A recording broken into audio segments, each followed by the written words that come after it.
It's time for kids to head back to school, and we're here to help you make it through the madness. From what's new in your school district to what districts are doing to make sure your kids are safe, consider this your back to school guide. Let's begin. Let's start with how school districts are adapting to laws passed during the legislative session. School safety, a big topic at the Capitol. It was culminated with the sweeping school safety bill. The new law requires districts to have at least one armed security officer at every campus. Now, a school board can file for a good cause exemption on the grounds that they can't afford it or can't find someone to fill it. But those that file for an exemption have to develop an alternative standard, like a school marshal or an armed staff member. Schools will get $15,000 from the state to fulfill those requirements, plus $10 per student. Under the new law, most staff must complete mental health training. The Texas Education Agency, TEA, will make sure districts are meeting the new requirements. The law goes into effect September the 1st, but local school districts are getting ahead of the deadline. Austin ISD looking at hiring 75 more officers plus support staff, including detectives, lieutenants, and dispatchers. The district expecting $2 million from the state to make it happen, but the cost could be as high as $8 million between salaries, equipment, and training. We certainly understand that safety can't wait. We need to make sure that we're really prioritizing safety for our students and staff. But we believe that had we had more money up front, that would have helped. Austin ISD's chief of governmental affairs, or relations rather, and board services says balancing the budget may come with, well, sacrifices when it comes to putting money into the classroom. Hayes CISD added 3 new school resource officers to its team, bringing the total to 15. The expansion adds officers to all elementary schools in the district. High schools and middle schools already had an officer assigned to them. Del Valle ISD also plans to hire 9 more district police officers and an armed safety security coordinator. And Eanes ISD in West Austin will create its own police force, adding on 11 armed officers. The change will cost the district about $700,000 on top of its standing budget of close to $1 million for school safety. The superintendent says the safety of students and staff is worth it. Unfortunately, there's been a lot of tragedies that we've all paid close attention to in the news, and we don't want to be one more in that long line of news stories. We want to do everything we can to protect our students and our staff. Now, the Eanes District Police Force begins in 2024. We talked with an Eanes ISD mom who says she is happy to see the changes. It's more than important. It's something that I think every single elementary age parent across the United States is shouting from the rooftops. We've got to do more to keep our kids safe in school. The San Marcos CISD, one of the districts opting for school marshals. A school marshal appointed by a school district allowed to carry a concealed handgun on campus. Now, their identities kept confidential unless they identify themselves. San Marcos CISD plans to hire 8 school marshals. Applicants so far come from backgrounds ranging from the CIA, FBI to local law enforcement. The plan to start a school marshal program approved in April despite community pushback. This is what the district spokesperson told us. Anyone who is hired in San Marcos has to go through an extensive background check, multiple extensive background checks, multiple trainings. And so even with the school board approving an applicant, they do not become official until they finalize all the trainings that we have provided to them. And when school marshal hires are finalized, they'll be assigned to a campus and the principal will be looped in on who they are. All right, let's turn now to Hannah Rucker joining us now with all things school zone safety. Over a long summer break, you guys, it can be easy to get used to those inactive school zones, but school zones can actually be more chaotic than you realize. Last year across Texas, school zones accounted for almost 750 crashes, most caused by drivers not paying attention, speeding, or failing to yield to buses and pedestrians. So let's work on this together. We'll start with school zone safety for regular drivers. First and foremost, please put your phone away. It is illegal to use any electronic device without hands-free technology while driving in a school zone. Always stop and yield to people in crosswalks and follow the speed limit. This is a big one in those school zones. Slow down. Tickets for speeding in school zones are more expensive. Keep in mind, kids may dart across the street or in between cars. You always want to be ready. It's something we always see this time of year. Now, the rules for sharing the road with a school bus get a little more particular. If you are in a 2-lane road with no median, both sides of the road need to stop for the kids getting on or off the bus. The same rule applies when there is a center turning lane and on a 4-lane road. The only time cars heading in the opposite direction can keep going is if there is a median. So always take a minute to assess when you see that bus. But the responsibility of student safety doesn't fall exclusively on drivers. Talk to your children about keeping themselves safe if they walk or ride their bike to school. And for my walkers out there, always try to use that sidewalk whenever possible. And if there's not a sidewalk, you should walk on the left side of the street facing traffic so they can see that. Wait for a crosswalk to cross the street. Look left, right, left again before crossing. Make that eye contact with drivers before crossing the street. Be sure that they saw you, that your eyes locked there. And bike riders, remember the rules of the road apply to you as well. Make sure to wear a helmet and make the road your main focus. Great tips, Hannah. Thank you so much there. We've got to be safe for our kids out there on the roads. Rockdale ISD goes back to school with some new technology for bus riders this year. It's called a smart tag. Essentially, it makes sure kids are getting on and off the bus at the right spots. Each student is issued a smart tag card to scan when they get on and off the bus, and the tag alerts the bus driver if a student tries to get on a bus that's not going to their school, or if they get off a stop that isn't theirs. Later this year, the district is planning to set up parent portal connected to those tags so parents can know in real time where their kids are on the bus, whether they've been dropped off or if they've even been picked up or they haven't been picked up. Manor ISD is launching a similar program this fall called Z-Pass. Austin ISD is on track to be the first district in Texas with all electric school buses. Now, the rollout starts this fall. The plan is for the entire fleet to be electric by the year 2035. That is a big task. The first round of buses and infrastructure costing the district about $25 million. This is paid for by a voter-approved bond from last August. About a quarter of the fleet will be electric starting this year. AISD Transportation posted some pictures right here showing the charging station installation process near their bus barn. And Round Rock ISD is planning to start classes 5 minutes earlier than usual. It may seem to be like a little different, but that little difference, well, will add up to 2 more days of banked minutes to the school year. It could also mean your kid misses the bus. So please make sure you get your kids there 5 minutes earlier to the bus stop. You don't want to take them in traffic to school. There will be no need to make up days if school is canceled by inclement weather. The new policy goes for all elementary schools, middle schools, and high schools.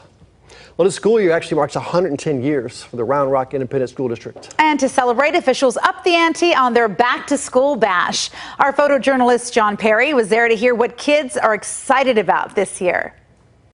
My favorite subjects is math and science. Probably math. Reading, math, and world cultures. We're all excited to be here, a back-to-school event. We're expecting to have anywhere from 5,000 to 7,000, students, parents, grandparents. Hey, good morning. We're giving away supplies and different freebies to students and parents. I'm looking forward to the school year, like helping people, like taking care of them and like teaching kids. I'm looking forward to making new friends. Being with my friends. Going to 7th grade.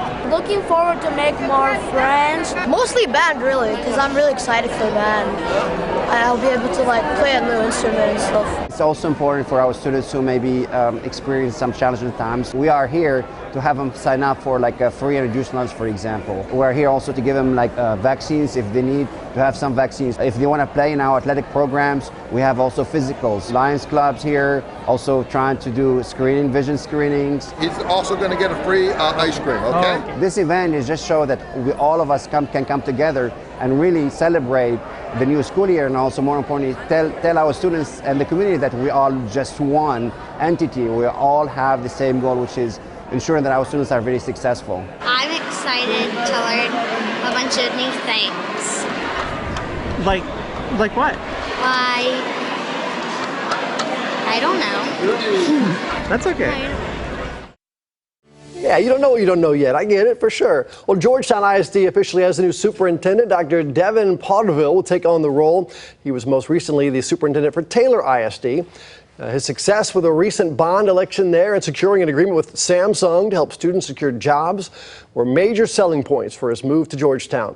Here's Sam speaking on the partnership back in 2021. When these business development opportunities happen, it only gives us more resources, more opportunities, more potential apprenticeships and internships so that kids find their true strength, their true talent. Not a bad mindset to have, especially for one of the fastest growing school districts in Central Texas. Georgetown ISD serves more than 13,000 school kids across 19 campuses. The district in the process of building 3 new campuses, an elementary school, a middle school, and a CTE campus for kids to get real-world career experience while they are in high school. And speaking of which, as students in Central Texas head back to school, they'll bring with them stories from summer break, some about travel, but Taylor High School students can tell of an opportunity that was just unimaginable a few years ago.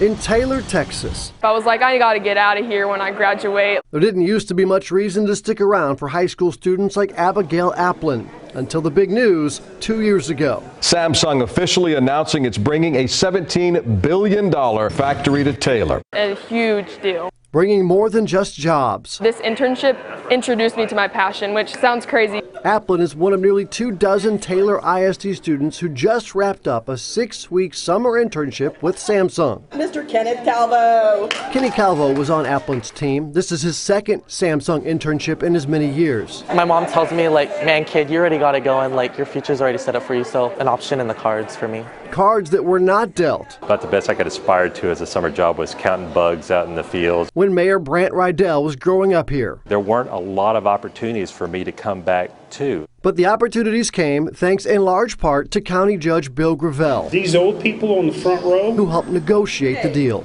have worked hard, whether they want to be a lawyer or be an environmental engineer, for the first time have the opportunity to come back in their own community and work someday. At home. It's only the beginning. In Taylor, Texas. Wait and see what this partnership brings. Wonderful, thank you.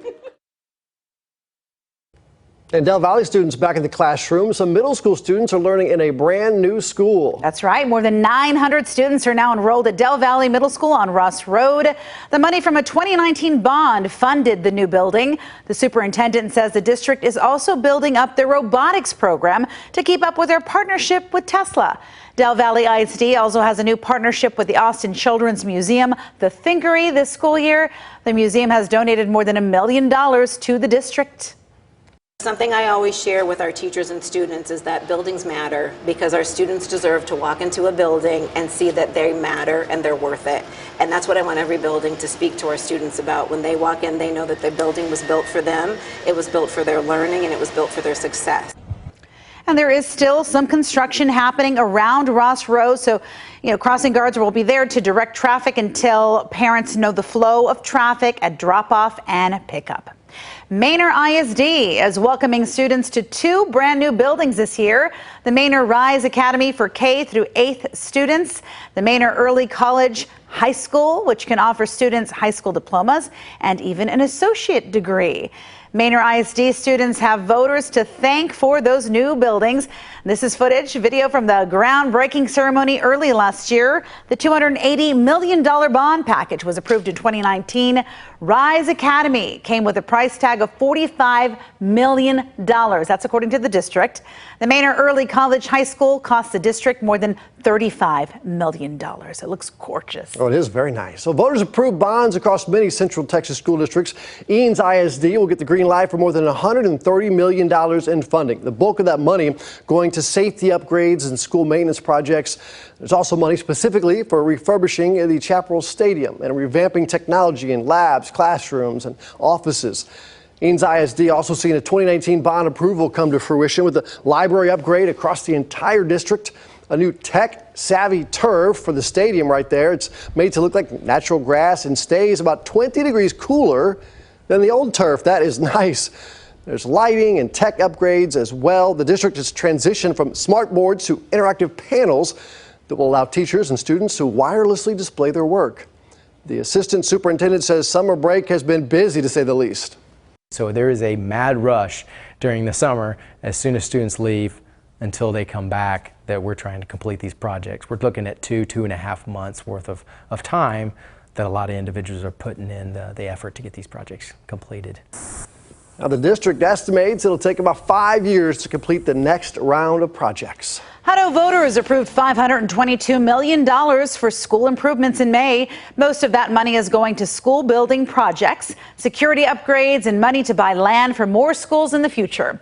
2 other approved proposals will upgrade district technology and build a new district academy or academic center for employee development and more administration office space.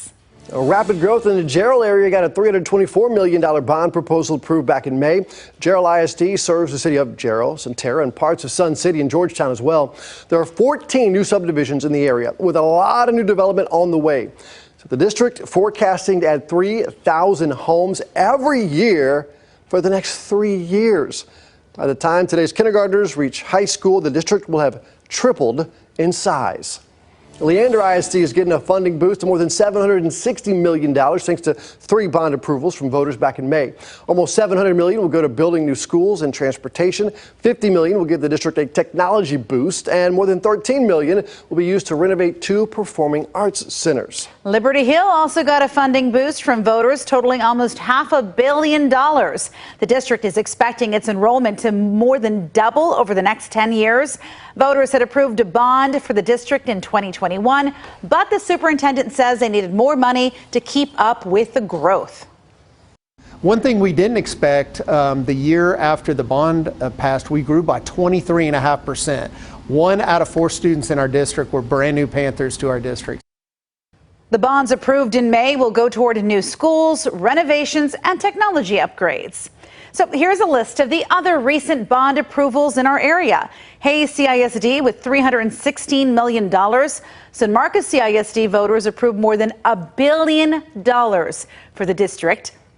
Bastrop with another $321 million, Llano ISD with almost $38 million, and finally, Seguin with $7.5 million. It really speaks to the growth in Central Texas and voters' willingness to support schools advancing with the area. And another change coming to school districts after the legislative session, the content on school library shelves. It's called the Reader Act. Now, the new law requires book vendors who sell to schools to rate the books based on depictions or references to sex. Books that are rated sexually explicit will be removed from library shelves. If a book is rated sexually relevant, a student will need their parents' permission to check it out. Now, the Texas State Library and Archives Commission and the Texas Education Agency have until January 1st to establish guidelines for book vendors when selling to schools. Then book vendors have 4 months to submit a list of books considered sexually explicit or sexually relevant, or be banned from selling to schools entirely. Austin is home to the largest independent bookstore in Texas, speaking of books, and the CEO says she doesn't see a path forward to comply with the Reader Act or a way to pay for the people she would need to review thousands of books in a 4-month period. There's no prerequisite to be a bookseller. There's no training or certification. And so they're kind of putting the onus on vendors to decide what students can have access to in schools, and it just doesn't feel like it's the right way to go. Critics say the new law could push vendors to stop selling to schools or hire out a third party to rate the books. The former Texas State Library and Archives Commission says the law will slow down schools' ability to acquire books overall. State Representative Jared Patterson sponsored the bill and sent us a statement on the matter in July, saying, quote, "I don't care if you're a small business or a big business. If you're selling something that's going to be in the hands of children, you should know whether or not it's safe," end quote. Book People, a Houston bookstore, and the National Bookseller Association are suing the Texas State Library and Archives Commission and the Texas State Board of Education. They argue the new law violates the First and 14th Amendment by regulating speech, and they say they believe the new law will shut down small bookstores in Texas with additional economic pressure. It could easily put our business out of business by having to spend the time, which is money, to rate these books. Supporters of the new law say it's all about protecting children, that explicit material in books is educationally unsuitable, and taxpayers shouldn't be funding their presence in school libraries. Well, the Austin ISD School Board unanimously approved a $2.1 billion budget for this school year back in June. It includes pay raises for staff, not students, and puts the district at a $52 million deficit. Under the budget plan, teachers, counselors, and librarians will get a 7% raise. Austin ISD included a 4% raise for hourly employees, bringing the minimum wage in the district to $20 an hour. Executive directors get a pay raise of about 3%. District leaders say it's an effort to honor their commitment to helping people who work and live in Austin. But early on in the process, we identified compensation. We identified the need to support and invest in our staff as one of the highest priorities. Now, the budget deficit does not mean the district will be in the red. They're going to be digging into savings to make the changes. Austin ISD has been facing teacher shortages and inflation. The district hoping for more help from the state, but the legislative session ended this year without any increases in per student spending. About 87% of the new budget, by the way, dedicated to staff salaries. Now, the median starting pay for Austin ISD is now $59,000. Other school districts in Central Texas also raised pay this summer. San Marcos CID, Pflugerville ISD, Georgetown ISD all raised teacher pay by 3%. Leander approved a 4% raise. And several local schools offering students free meals regardless of qualifying for assistance. All Manor ISD schools will have free breakfast and lunch for students. That's nice. 6 campuses with Pflugerville ISD will feed kids for free this school year. And those schools are listed on your screen now. They are Westview and Dessau Middle Schools, River Oaks, Northwest Ruth Barron, Dessau, and West Delco Elementary Schools. Well, Del Valle ISD is offering free meals all elementary and middle schools this year. All Austin area IDEA public schools also offering free meals to students. Having entire campuses offering free meals eliminates the need for free and reduced meal applications. And it's not too late to apply for food assistance with your school. But if there is not a grace period, you haven't done it by now, you may need to send your kid with a bagged lunch or plan to pay full price until your application goes through. A new application needs to be filled out, by the way, every year, and your school should have notified your family if you are eligible.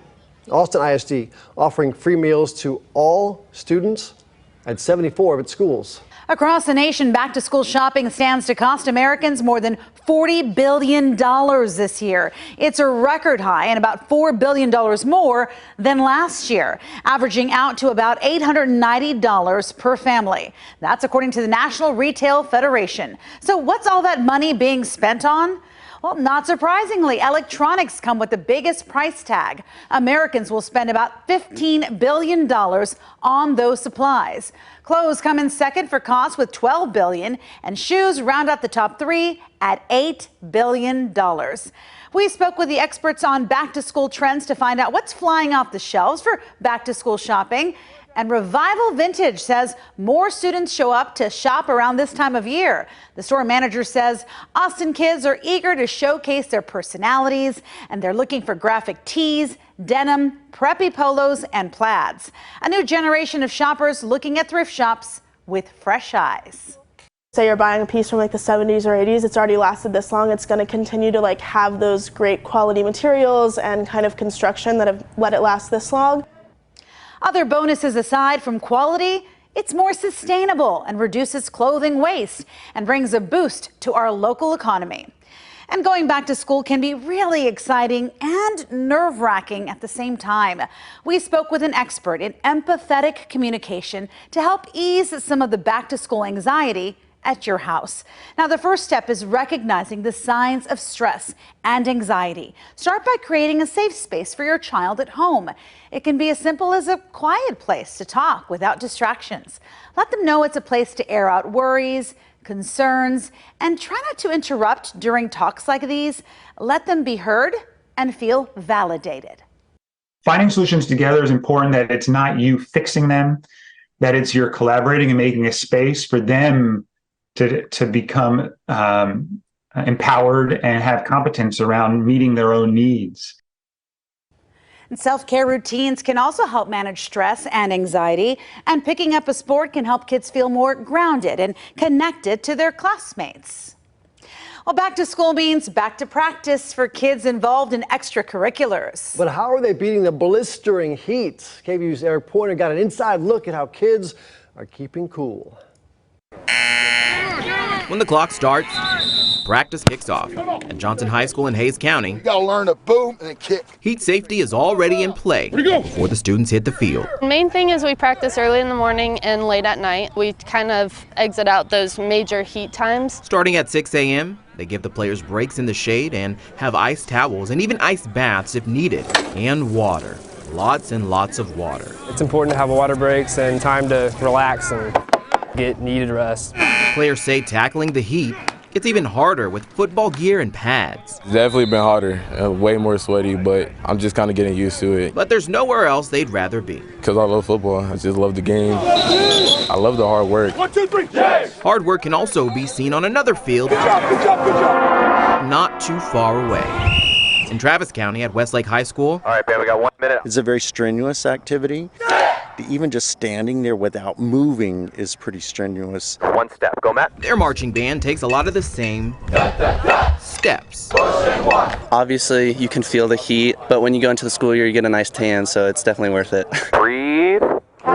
They practice before the sun reaches its full crescendo and also take frequent water breaks. Super important because, like playing an instrument, you get very dehydrated, and also your brain is working really hard. Band leaders say they make sure each student has their own container of water to drink from. Come back, come back. So that they all step off on the right foot. Come back, come back.